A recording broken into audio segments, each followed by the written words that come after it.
बच्चियों, एक बार फिर से आप सबका जीतने की आस, खुद पर विश्वास और सीखने का प्रयास पीएसएस क्लास में स्वागत है। जिसने मान लिया हार अब वही करेगा प्रहार, क्योंकि पीएसएस क्लास दे रहा है उसे आहार। तो आप सबको पता है हम लोग पढ़ रहे हैं पहला चैप्टर संख्या पद्धति, और आज उसका लास्ट क्लास रहेगा जो कि है जानवरों पर आधारित प्रश्न 10वां अभ्यास, और 11वां अभ्यास है गुणा भाग जोड़ घटाव पर आधारित प्रश्न। ठीक, इसको आज हम करेंगे हल, और आप लोग समझिएगा। पहला क्वेश्चन है, पहले रहेगा जानवरों पर आधारित प्रश्न। पहले ये जान लीजिए जानवरों पर आधारित प्रश्न, इसमें मनुष्य भी रहेंगे, पक्षी भी रहेंगे। ठीक, तो पक्षी जब रहेंगे तो पक्षी के पैर और सिर आएगा। तो सिर तो सभी के एक होंगे और पक्षियों के पैर 2 होंगे। फिर जानवरों के पैर 4 होंगे और इंसान के तो पते होंगे 10 होते हैं ना, 2 होंगे। कितने होंगे? 2। अब क्वेश्चन हल करेंगे। कुछ गडेरिए अपनी भेड़ चरा रहे हैं। कुछ गडेरिए अपने भेड़ चरा रहे हैं, यानी कि कुछ लोग हैं, इंसान है। वो क्या है? इंसान है, भेड़ चरा रहे हैं। मान लीजिए गडेरिया X और भेड़ Y। ठीक, कह रहा है यदि जमीन पर कुल 230 पैर है, 230 पैर अभी बताया। अब गडेरिया के कितने पैर होंगे? 2 पैर होंगे। कितने पैर? 2। तो ये हो गया 2x। कितना हो गया? 2x। और भेड़ सभी के पैर जमीन पे होंगे या हवा में भी होंगे? जमीन पर ही होंगे। तो भेड़ के पैर 4 होते हैं, तो 4y। और टोटल कितने हैं? 230, यानी कि दोनों के पैर मिलाकर 230 है। ये हो गया हमारा समीकरण नंबर 1। ठीक, अब तथा उनकी सिरों की कुल संख्या। अब सिर तो एक ही होगा, चाहे जानवर हो, चाहे पक्षी, चाहे इंसान, सिर एक ही होगा। तो x प्लस वाई कितना है? 60। x प्लस वाई कितना है? 60, यानी कि दोनों का मिलाकर सिर कितना है? 60। अब ये समीकरण 2। अब इसको हल करेंगे। समीकरण 1 में 2 का गुणा कर दे तो इसके बराबर हो जाएगा। समीकरण 1 में 2 का गुणा करने पर 2x प्लस 2y और 120। समीकरण 2 में 2 का गुणा किए है इसको काटने के लिए। ठीक, अब 2x प्लस 2y बराबर 120। ये हो गया समीकरण नंबर 3। समीकरण नंबर 3। समीकरण नंबर 3 और समीकरण नंबर 1 को लेंगे।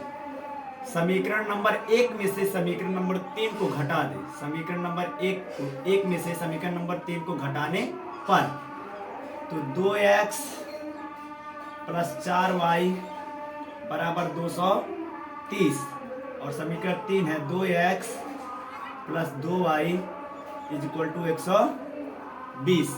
ठीक, अब ये जब घटाएंगे तो ये plus minus minus, plus minus minus, plus minus minus. अब 2 में से 2 गया 0, प्लस 4 माइनस 2, 4 में से 2 गया 2, फिर 230 120 कितना हो गया? 110। कितना हो गया? 110। अब पता है चर और अचर के बीच में क्या होता है? गुणा। तो उधर जाएगा तो क्या हो जाएगा? भाग। 110 बटे 2 काट दे। 2 एक कम 2, 2 पचे 10, 2 पचे 10। y is equal to 55। y का मान कितना आ गया? 55। y किसको माने थे? भेड़ को, यानी कि भेड़ों की संख्या कितनी आ गई? 55। हमसे पूछा क्या है? कुल संख्या 60 हो तो भेड़ों की संख्या बताइए। भेड़ों की संख्या कितनी आ गई? 55। यदि पूछ ले यही गडेरियों की संख्या कितनी है तो 60 सिर है, 60 सिर है। 55 सिर यदि भेड़ की हो गई तो गडेरिया का 5, यानी कि अगर x का मान पूछ ले तो ये 5 हो जाएगा। कितना हो जाएगा? 5।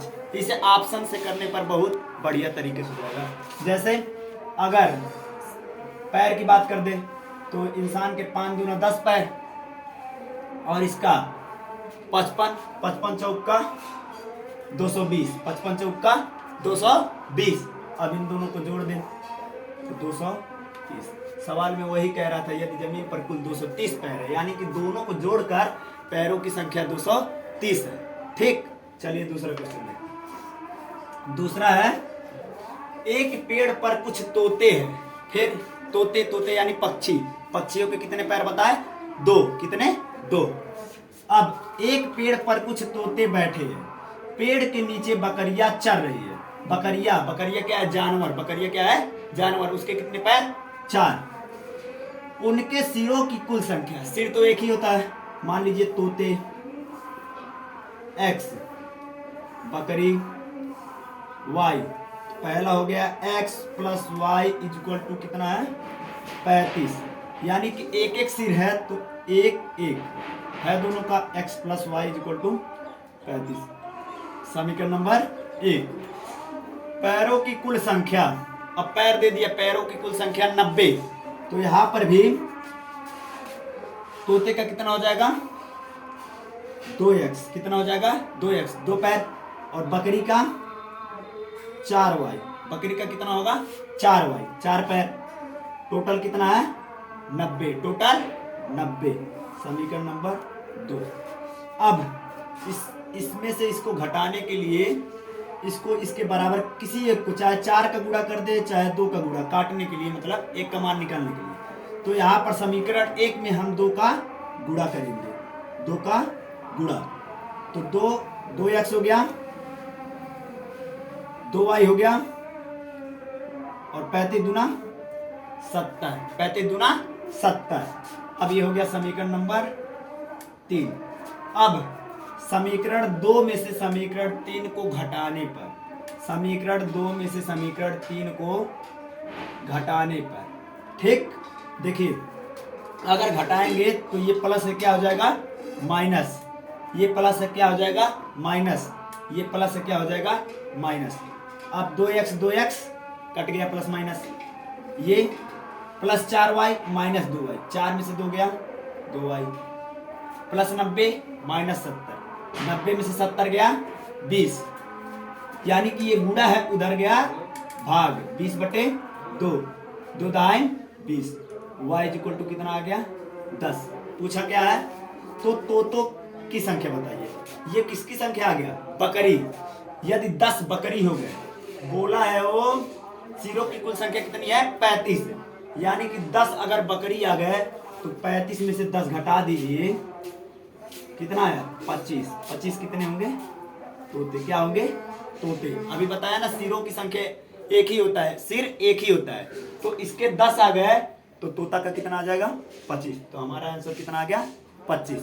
ठीक, तो इसी प्रकार जानवरों पर आधारित प्रश्न होंगे, यानी कि उनके पैर और उनके सिरों का समीकरण बनाएंगे, फिर उनको वज्र गुणनखंड, अगर आप पढ़े होते 8 का बुक पढ़े होंगे तो जानेंगे कि ये समीकरण कैसे बनता है। ठीक, अब आ जाए गुणा भाग जोड़ घटाव पर आधारित प्रश्न। इसको तो पढ़ते जाना है, करते जाना है। एक संख्या 3 से गुणा करके, मान लीजिए हमारी मूल संख्या क्या है? मूल संख्या हमारी है x, मूल संख्या है x। कह रहा है उसी संख्या में 3 से गुणा करके, उसी संख्या में यदि हम 3 से गुणा कर दे तो 3x, क्या हो गया? 3x करके उसमें से 10 घटाया जाता है, उसमें से 10 घटाया जाता है।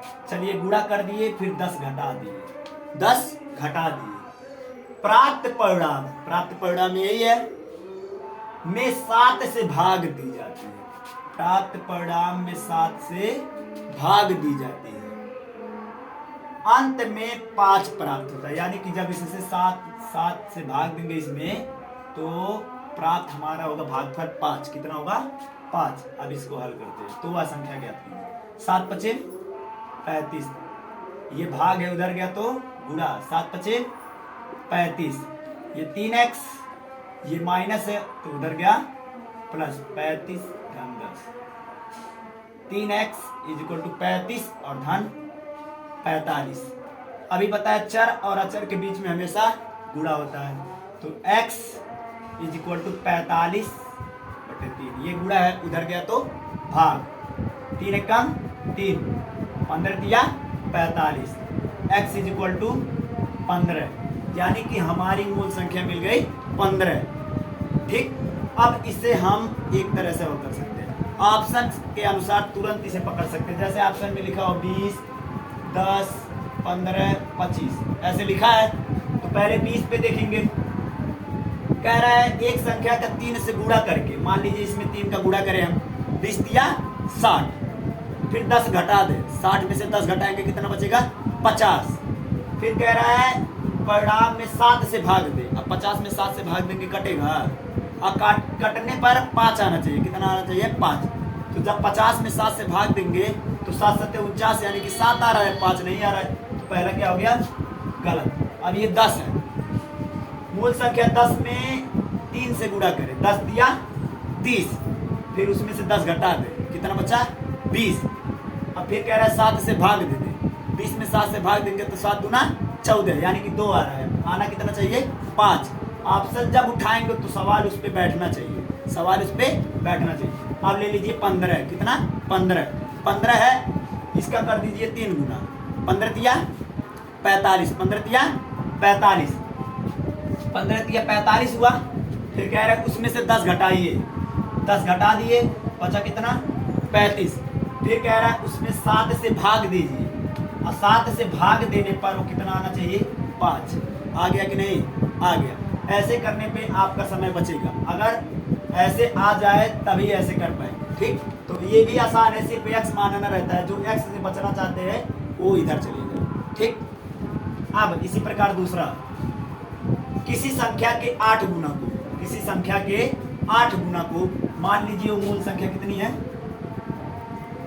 x, कितनी है x, किसी संख्या के 8 गुना को 4 से भाग देकर, 4 से भाग देकर, पहले 8 गुना x का 8 गुना कितना हो जाएगा 8x, कितना हो गया 8x।